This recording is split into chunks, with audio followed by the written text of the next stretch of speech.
Center in Los Angeles. This is CBS 2 News at 11 a.m. Welcome to CBS 2 News at 11 and streaming on CBS News Los Angeles. I'm Serene Branson.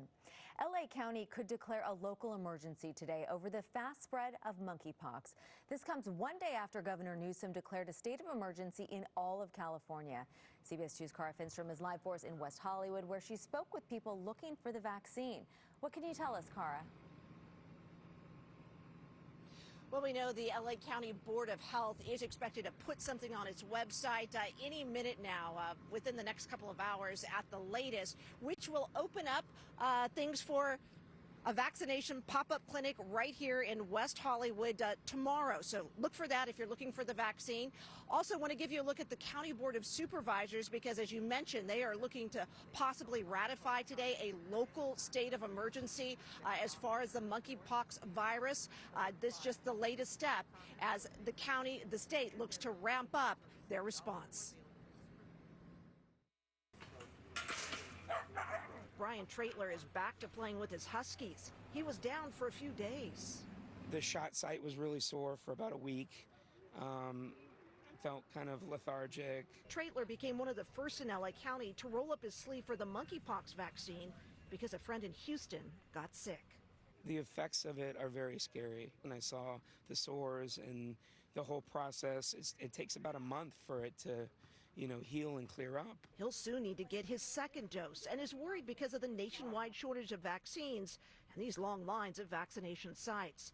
The clinic where he got his told him to check with his doctor. My general practitioner doesn't have monkeypox vaccine shots.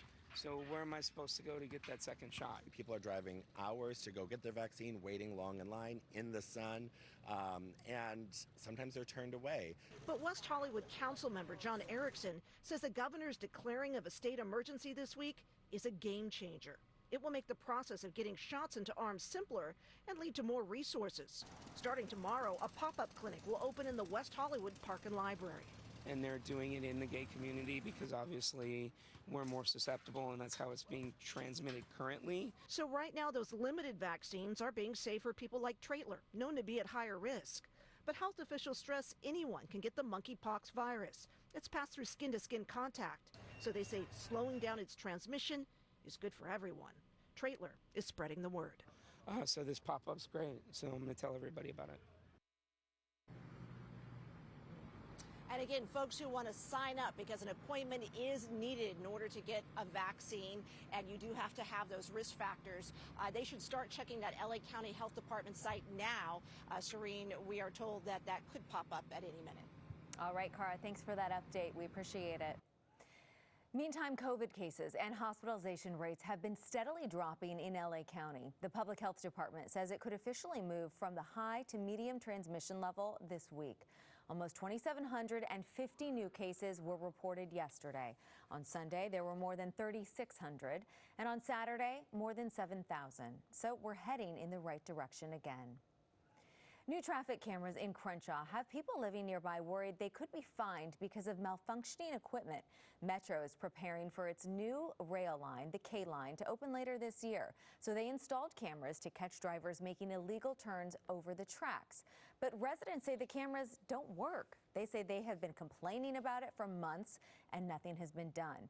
For the last 11 months, Metro was just issuing warnings, but yesterday they said they were going to start issuing $100 fines at several intersections between the Leimert Park and Hyde Park stations.